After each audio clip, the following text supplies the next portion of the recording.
আসসালামু আলাইকুম প্রিয় শ্রোতা, যে যেখানে বসে আমার কথা শুনছেন, আমার চ্যানেলটি দেখছেন, সবাইকে শুভেচ্ছা, অভিনন্দন। যুগে যুগে আবর্তে মানুষ যেমন যুদ্ধার বেশি, অন্বেষণ বেশি, জিজ্ঞাসা বেশি, মানুষের জানার শিখার অনুসন্ধিৎসু মানুষকে সবসময় নূতনত্বের পথ দেখিয়েছে। মানুষকে প্রতিটা মুহূর্তই সামনের দিকে ইউনিভার্স অফ ওয়ার্ল্ডের মতো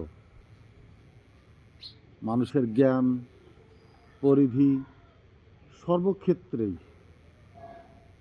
স্প্যান্ডিং অর্থাৎ বৃদ্ধি পাচ্ছে, সম্প্রসারিত হচ্ছে। তেমন মানুষ রক্তক্ষয়ী, তেমনি মানুষ বিনোদনমুখী। সময়ের প্রয়োজনে যখন যেটা যেভাবে পেরেছে মানব সভ্যতায়, যখন যেটুকু তাদের সময় উপযোগী করে তারা সেভাবেই বিনোদনমুখী হয়ে উঠেছে। ক্লান্তি দূর করতে, মনের বিনোদন রক্ষার্থে। বিনোদন কিন্তু মনের একটা চাহিদা, শরীরের চাহিদা যেমন আছে, মনেরও তেমনি যে চাহিদাগুলো আছে, তার ভিতরে বিনোদন একটি চাহিদা। আমি আমাদের সময় থেকেই শুরু করব। আমরা যখন ছোট ছিলাম, দেখতাম রাতে উঠানে বিভিন্ন ধরনের গান হতো। একজন গল্প আকারে বলতো, 2-3 বা 5-7-10টা কথা বলেই আবার 2 লাইন গান। সেই গানের সাথে সুর মেলানোর জন্য আবার 3-4 জন একসাথে সুর মিলে রাতের পর রাত গান হইতো। আবার তারা সকালে কৃষিকাজে বা যার যার পেশায় চলে যেত।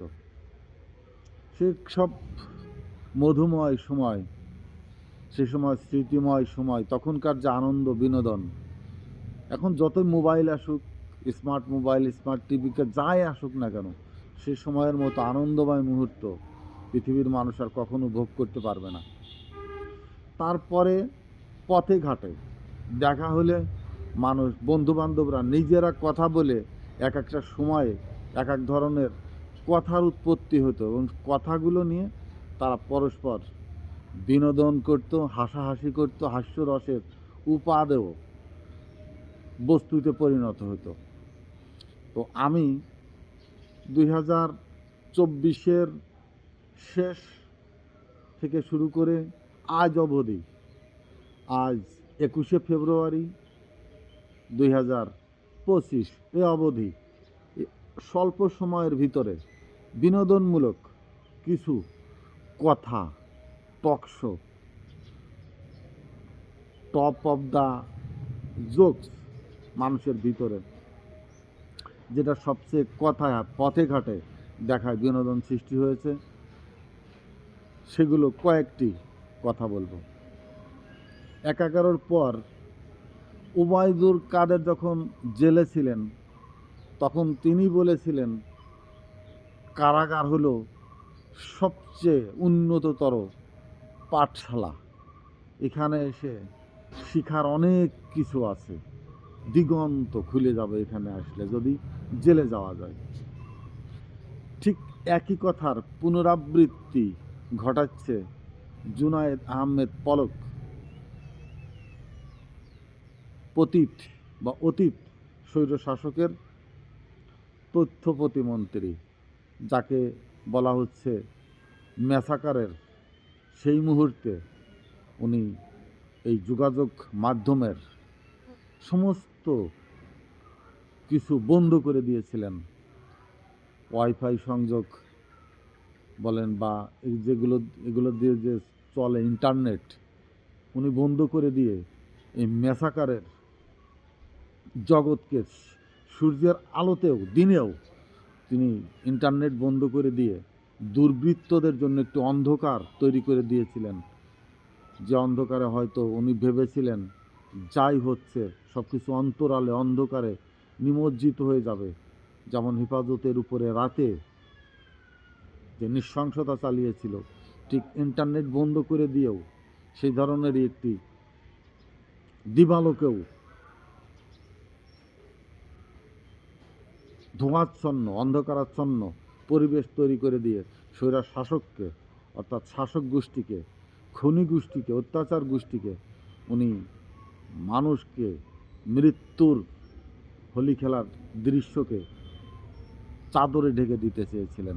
সেই জুনায়েদ আহমেদ পলক নাকি এখন ব্যারিস্টার সুমনের সাথে চিরা গুড় বা পাউরুটি জেলখানায় ভাগাভাগি করে খেতে হচ্ছে। এখন চায়ের স্টলে বসলেই একজন আর একজনের চার কাপে ধাক্কা দেওয়ার এইটাই বিনোদন করে যে তুই ব্যারিস্টার সুমন, আমি জুনায়েদ আহমেদ পলক, এই নে অর্ধেক পাউরুটি, তুই খা অর্ধেক, আমি খাই অর্ধেক। চিরা গুড় কলা ভাগ করে খাচ্ছে। এখন বিস্কুটের প্যাকেট নিয়ে বলে এই নে তুই খা অর্ধেক, আমি খাই অর্ধেক, তুই সুমন, আমি জুনায়েদ আহমেদ পলক। হাস্যরস কীভাবে তৈরি হয়। বসিয়া পাঁচজন গল্প করছেন, একজন বলল এই বস, আমি ওয়াশরুমেতে আসি। বলে এই ওয়াশরুমে কোথায় যাবি, কোথায় যাবি, শেখ মুজিবের মূর্তি তো এখানে নাই, তুই হিসু করবি কোথায়, কার মাথায়। হাস্যরস সৃষ্টি হয়েছে। কোনো কাজে যাচ্ছেন, কিরে তোর শাবল হাতল কোরাল কই, কেন শাবল কোরাল হাতল লাগবে কেন, 32 নম্বরে যাবি না। 32 নম্বর শয়তানের আড্ডাখানা যেখানে ছিল। ডেভিল হান্ট এত দৌড়াদৌড়ি করা লাগে নাকি, ডেভিল হান্টের আস্তানা ছিল 32। এখন কথা হচ্ছে বাংলাদেশের যত পাবলিক টয়লেট আছে, হিসাব করলে 5 টাকা, বড়টা করলে 10 টাকা। 32 নম্বরে যেটা হবে সেটা কয় টাকার হবে, তার নীতির নির্ধারণই শুরু হয়ে গেছে জনগণ। ওইখানে যতই টাকা, চিড়িয়াখানার মতো টিকিট কাটতে দিলে জনগণ উৎসাহিত হচ্ছে যে আমরা ওখানে পায়খানা করব, পেশাব করব, আমাদের সেইভাবে মানে ফলাও করে দেখাইতে হবে প্রতিদিন কারা কতজন সেখানে পায়খানা পেশাব করতে যায়। অর্থাৎ হজযাত্রীদের যে আবু জেহেলের বাড়ি পায়খানা পেশাব এবং নাপিতের ঘর, আমি নিজে দেখে আসছি, সেই ধরনেরই একটি আবহাওয়া। মানে এখন পাবলিক টয়লেটে গেলেই বলে যে ভাই এখানে একটু 32 নম্বর লিখে রাখা যায় না। বলে কেন 32 নম্বর, ধানমন্ডি 32 নম্বর, এটা আমরা মনে মনে, আমরা তো ঢাকায় যেতে পারবো না, কাল্পনিক 32 নম্বর ধানমন্ডি লিখে রাখেন, আমরা একটু মনের সুখে পায়খানা পেশাবটা করে যাই। বিনোদন সৃষ্টি, মানুষের অতিরঞ্জিত অতি ক্ষমতা প্রদর্শন কোনো কিছুই ভালো নয়। মানুষ যখন নিজেকে সামলাতে না পারে তখন যে কতটা উন্মাদ আচরণ করে সেটা বুঝতে পারে না, কিন্তু ওর অনেক উপাদেয় আছে বোঝার জন্য, যে প্রকৃত জ্ঞানী তারা বোঝে। আমি এটুকু বুঝি যে আমার পাশে বসে যদি দেখি যে সে অন্য কারণ নিয়ে সমালোচনা করছে, আমি তাকে মুখ বন্ধ করতে বলি যে তুমি মুখ বন্ধ রাখো, কারণ ও আমার সামনেও একটা সমালোচনা করছে। আমি যদি একটি উক্তি বলি, ও 3টে বানাইয়ে তার কাছে গিয়ে ঠিক সেই ধরনের সমালোচনা করবে। অর্থাৎ জ্ঞানী যারা, গুণী যারা, তারা এগুলো পছন্দ করে না, কিন্তু রাজনীতিবিদরা পাশে বসে অপরের কুকীর্তি, অপরের অপকথা শুনতে খুব পছন্দ করে। দ্বিতীয় কথা, আপনার পাশে বসে যদি আপনাকে প্রশংসা করতে শোনেন কারোর, কাইন্ডলি বন্ধ করে দেবেন, বলবেন যে তুমি আমার সামনে প্রশংসা করো না। অর্থাৎ প্রশংসা করে আপনাকে এমন একটা, বর্তমান বাংলাদেশের রাজনৈতিক যে প্রেক্ষাপট, শেখ হাসিনার প্রশংসা শুনতে খুব পছন্দ করতেন। যাই কিছু আসুক, শিডর আসলেও ওবায়দুল কাদের টিভিতে ভাষণ দিচ্ছেন, আমার ছাত্রলীগ আছে, আর এটা সরাসরি পর্যবেক্ষণ করছে কে, শেখ হাসিনা। অর্থাৎ এই যে শেখ হাসিনা এই কথাগুলো শুনতেন এবং তিনি আশ্বস্ত হতেন এইভাবেই যে সবাই তো আমার প্রশংসায় পঞ্চমুখ, সাধারণ জনগণ তো আমার বলতে পাগল। বিশেষ করে সাংবাদিকরা যত সাংবাদিকদের নিয়ে যত ব্রিফিং হতো, সাংবাদিকরা তারা যেভাবে স্যাটেলাইট বানাই উপরে তুলে দিয়েছিল, এইগুলো যদি রাজনীতিবিদরা কন্ট্রোল করতে পারতো, প্রশংসা শুনতে পছন্দ না করতো না, আমি যেটা করি সেটা জনগণের উপকৃত হলেই সেটাই যথেষ্ট। আমার সামনে প্রশংসা করার প্রয়োজন নেই। অর্থাৎ যে প্রশংসা করে অবশ্যই তেলবাজ, সে যেই হোক না কেন। এবং এই জন্যই আজ কতজন প্লট, যে 7 কাঠা 5 কাঠা যে সরকারি ফ্ল্যাট, রাজুকের ফ্ল্যাট, যে কয়জন সাংবাদিক নিয়েছেন, এরা কারা? বাকি সাংবাদিকরা পেল না কেন? বিশেষ কয়েকজন সাংবাদিক ফ্ল্যাট পাচ্ছে, অন্যরা পেল না কেন? এই তেলমারা গোষ্ঠী, এরা একজন মানুষকে দড়ি ছিঁড়ে কি মারা দেয়, একটা কথা আছে না, দড়ি ছিঁড়ে ওইটা দিতে উৎসাহিত করে তোলে। এটা 5ই আগস্টের পরেও এই আমলিগকে ধ্বংস করার বা আমলিগকে নিয়ে কৌতূহল সৃষ্টি করার আরও যে উপাদানগুলো আছে তাদের লোকজন করছে। নিউ ইয়র্কে গেল মোদিকে ভারতের প্রধানমন্ত্রী। ভারতীয়রা কোনো স্লোগান দিল না, ভারতীয়রা তাদের অভিনন্দন বা শুভেচ্ছা জানিয়ে তারা তাদের রিসিপশনে গেল না। বাংলাদেশের আওয়ামী লীগ যারা আমেরিকাতে বাংলাদেশের আওয়ামী লীগ করে, তারা ব্যানার বানিয়ে মুখে মোদি স্লোগান তুলে আওয়ামী লীগের লোকজন সেখানে মোদিকে শুভেচ্ছা জানাচ্ছে, মোদিকে অভিনন্দন জানিয়ে মোদির কাছে হুমড়ি খেয়ে পড়ছে মোদিকে যেন শেখ হাসিনা তথা বাংলাদেশে আওয়ামী লীগের কোনো নির্বাচনের ব্যাপারে সুপারিশ করেন। চিন্তা করে দেখেন, আপনার পাইলসের সমস্যা, পায়খানায় বসতে উঠতে কষ্ট, পায়খানা হওয়ার সময়ও কষ্ট, সেই পাইলসের ভিতরে, তার ভিতরে আপনি আবার যদি এই অবাস না করে খুরকেসি চালান কাটতে, কীরকমটা লাগে। আরে বেটা, তার 1 সপ্তাহ আগে না 3 দিন আগে ওই ভারতীয়দের হাত পায়ে শিকল বেঁধে আমেরিকান সিভিল বিমানে না, আমেরিকান এয়ারফোর্সের বিমান, সেনাবাহিনীর বিমান, তার ভিতরে করে, যাত্রীবাহীর সিটে না, এই 2 পাশালা সিটের ভিতরে হাত পা, শিশু থেকে বয়স বৃদ্ধ সবাই, নারী পর্যন্ত হাত পা বেঁধে আমেরিকান এয়ারফোর্সের বিমানে করে দিল্লি ল্যান্ড করিয়ে দিয়েছে। ওর পাইলসে, ওর পাছায় ব্যথা, ও করতে মরলো, ওর জান শেষ। ও পাছা ব্যথা কোন জায়গা যে সারবে? মুদির কাছে গেছে একটু পাছায় মালিশ করে একটু ব্যথা কমানোর জন্য। আওয়ামী লীগ সেখানে আবার স্লোগান দিয়ে ওরে হাওয়া দিচ্ছে যে আমাদের ব্যাপারে, শেখ হাসিনার ব্যাপারে, বাংলাদেশের আওয়ামী লীগের ব্যাপারে তুমি একটু আমাদের একটু কিছু করে গুণগান করে দাও। হাসির তামাশার জায়গাগুলো মানে কোথায়? রাজনীতি তার মানে কি? এই যে শেখ হাসিনা, আসলে কি শেখ হাসিনা শুধু না, সব দলই বড় বড় 2টি দল তো বাংলাদেশের, কারোরই জনগণের উপরে কোনো আস্থা নেই। অর্থাৎ এরা জানে যে এদের যে বিহেভিয়ার, যে আচরণ, যে লুটপাট করে খাওয়ার যে প্রবণতা, এটা জনগণ জানে, সাধারণ মানুষ জানে, এবং এদের তো ভোট দেওয়ার কোনো কথাই নেই, প্রশ্নই ওঠে না।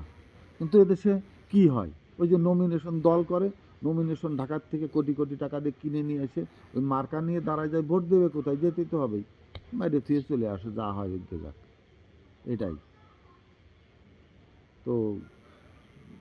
এই জন্যে যে শেখ হাসিনার শেষের 13 প্রথমটা কিছুটা নির্ভরশীল ছিল 8-এরটা, কিন্তু 13, 18, 24 শেখ হাসিনা জানে যে যদি আওয়ামী লীগের লোক কেন্দ্রে ঢোকে ভোট পাবো না।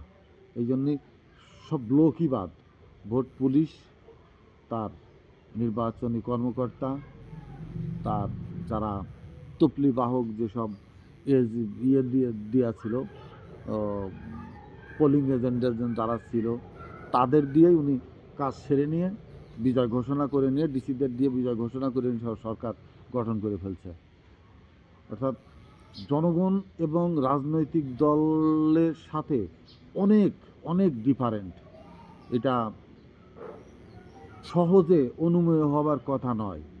দলগুলো যেমন ফখরুল সাহেব একমুখে বলছেন যে আমলিগ নিষিদ্ধের ব্যাপারে সিদ্ধান্ত নেবে জনগণ।